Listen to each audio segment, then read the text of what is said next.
ሰላም ጤና ይስጥልን የአፓት ቱቶሪያል ቤተሰቦች እንደምን አላችሁ? ዛሬ ቫዝሊን እንዴት ይሰራል፣ ከምን ይሰራል፣ ጥራቱንስ እንዴት እናውቃለን የሚሉትን ጉዳዮች እናያለን ማለት ነው። ቫዝሊንን ለመስራት በጣም ብዙ ግብአቶችን መጠቀም እንችላለን። ዛሬ ግን 5 ዋና ዋና ግብአቶችን ይዤላችሁ መጥቻለሁ ማለት ነው። የመጀመሪያው ግብአት ፔትሮሊየም ጄሊ ይባላል።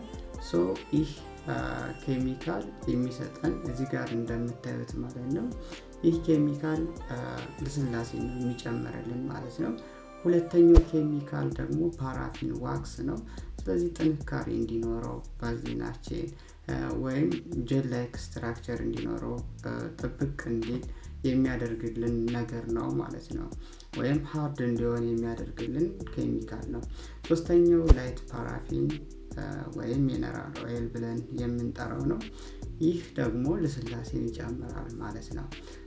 አራተኛው ኮኮናት ኦይል፣ ይህም ልስላሴን ይጨምርልናል። የመጨረሻው ፐርፊውም ነው። ፐርፊውም ጥሩ ሽታ፣ ጥሩ መዓዛ እንዲኖረው ቫዝሊናችን ይጠቅመናል ማለት ነው። ፐርፊውም ግን መጠቀምም አለመጠቀምም እንችላለን። ከልስላሴ ጋር የሚገናኝ ነገር የለም። ኦንሊ ምንድነው ፍሌቨር ስለሆነ መቀነስም እንችላለን ማለት ነው። ቫዝሊን ለማምረት የሚያስፈልጉ ግብአቶች ከማሽን ጀምሮ ሊኖር ይችላል፣ ወይም በቤታችን ውስጥም ማዘጋጀት እንችላለን ማለት ነው። ሁላችንም ቤት ውስጥ ብረት ድስት አይጠፋም። ብረት ድስትን ተጠቅመን ቫዝሊንን ማምረት እንችላለን። ብረት ድስት ካለን፣ ስቶቭ ካለን፣ ማማሰያ ካለን፣ መቀናነሻ ጆክ ነገሮች ካሉን ቫዝሊንን በቤታችን ቁጭ ብለን ማምረት እንችላለን ማለት ነው። ትንሽ ቻሌንጅ የሚያደርገው ኬሚካሎችን በችርቻሮ ማግኘት ነው።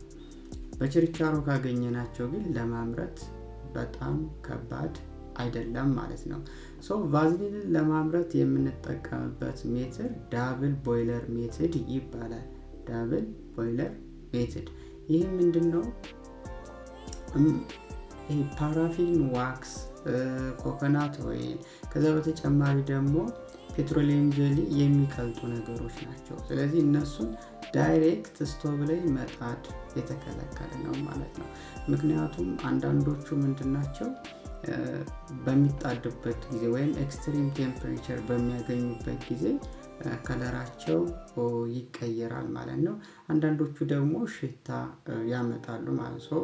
ፋይናል ፕሮዳክታችን ሊበላሽ ስለሚችል ዳይሬክት ሂት ከመጠቀም ይልቅ ነን ዳይሬክት ሂት ማለት ነው። ስለዚህ የምናደርገው መጀመሪያ ውሃን መጀመሪያ ስቶቫችን ይኖራል። ከስቶቫችን ላይ አንድ ትልቅ ብረት ድስት ይኖራል።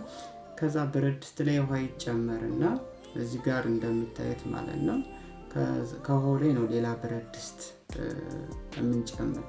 ከሁለተኛው ብረት ድስት ላይ ነው የምናቀልጣቸው ማለት ነው። የቫዝሊን አሰራር የመጀመሪያው ስቴፕ ፓራፊን ዋክሱን እና ፔትሮሊየም ጄሉን መጨመር ነው ማለት ነው።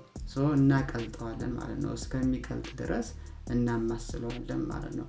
ልክ እዚህ ጋር እንደምታዩት ማለት ነው።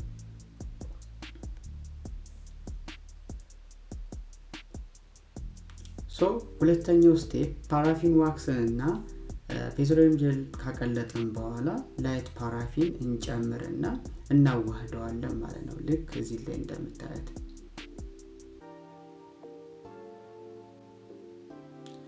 ሶስቱን ካቀላቀልን በኋላ ወደ አራተኛው ስቴፕ እንሄዳለን። ሶሊዱ ኮኮናት ኦይል ከሆነ መጀመሪያ መቅለጥ ይኖርበታል ማለት ነው። የቀለጠውን አምጥተን ከዚህ ስቴፕ ላይ እንጨምረዋለን ማለት ነው። ከዚህ ጋር እንደምታዩት ማለት ነው። አራቱን ካዋሃድን በኋላ የመጨረሻው ስቴፕ ምንድነው የሚሆነው? ፐርፊውም መጨመር ነው። ፐርፊውም ስንጨምር ሙቀታቸው የተወሰነ መቀስቀስ አለበት ማለት ነው። ምክንያቱም ፐርፊውም ወይም ሽታ ቮላታይል ነው ማለት ነው። ሂት ባገኘው ቁጥር ምንድነው እየተነነ ሽታው እየቀነሰ ይሄዳል ማለት ነው። ሽታን በምንጨምርበት ጊዜ የተወሰነ መቀዝቀዝ አለበት ማለት ነው። እንደዚህ ካቀዘቀዝን በኋላ ሽታውን ጨመረ። እንደዚህ ካቀዘቀዝን በኋላ ወደ ምን እንጨምራለን ማለት ነው? ወደ ቦትላችን ወይም ወደ እቃውን ጨምርና ከዛ መክደን ነው ማለት ነው። ስቲከር መጨመር ነው። አንድ ቫዝሊን ጥሩ ነው የምንለው ምን ሲያሟላ ነው? የመጀመሪያው በጣም ጠንካራ መሆን የለበትም። ከዛ ደግሞ በጣም ለስላሳ መሆን የለበትም ማለት ነው። መካከለኛ ቴክስቸር ቢኖረው አሪፍ ነው ማለት ነው። እናንተ ሰርታችሁ በጣም ከጠነከረባችሁ በፎርሙላችሁ ወይም በሬሲፒያችሁ ውስጥ ማንን ትቀንሳላችሁ ማለት ነው? ፓራፊን ዋክስ መጠኑ ትቀንሳላችሁ ማለት ነው። ከዛ ደግሞ በጣም ለስላሳ ከሆነባችሁ የማንን መጠን ትቀንሳላችሁ ማለት ነው? የላይት ፓራፊንን መጠን ትቀንሳላችሁ ማለት። የቫዝሊናችን ጥራት እንዴት እንጨምራለን ለሚለው ደግሞ ስንገዛ ነው ዋናው። ለአንድ ምርት ጥራት የመጀመሪያ ተጠያቂው ምንድነው? ራው ማቴሪያሉ ነው ማለት ነው። ራው ማቴሪያል ሴሌክሽን ነው ወይም የምንመርጠው የጥሬ ዕቃ አይነት ነው ማለት ነው። ስለዚህ ስንገዛ ኮስሞቲክ ግሬዱን ብንገዛ ሞር የተሻለ ነው፣ ወይም ሜዲካል ግሬድ የሚባል አለ። ያንን ብንገዛ ሞር የተሻለ ይሆናል ማለት ነው። ከዛ በተጨማሪ ካቀላቀልን ከሰራን በኋላ መጨረሻ ላይ ወደ ፓኬጂንጉ ዕቃ ስንጨምር ፊልትሬሽን መካኒዝም ብንጠቀም ሞር የተሻለ ነው ማለት ነው። ምክንያቱም ኢምፒሪቲ እንዳይገባ ማለት ነው። ይሄ ቆሻሻ ነገር ምናምን ቫዝሊኑ ውስጥ እንዳይገኝ ጥንቃቄ ያስፈልጋል ማለት ነው። ከዛ በተጨማሪ ምንድነው ስቴቢሊቲውን ለማረጋገጥ ወይም የተወሰነ ሸልፍ ላይፉን ለመጨመር አንቲኦክሲዳንት ወይም ቫይታሚን ኢ መጨመርም ትችላላችሁ ማለት ነው። መጨመር ልክ እንዳያችሁት ቫዝሊንን በቤት ውስጥ ማምረት ትችላላችሁ። ስለዚህ ከእናንተ የሚጠበቀው ጥሬ ዕቃውን ማግኘት ነው ማለት ነው። መርካቶ አካባቢ ማግኘት ትችላላችሁ። ጥያቄ ካላችሁ ኮሜንት ላይ ማስቀመጥ ትችላላችሁ።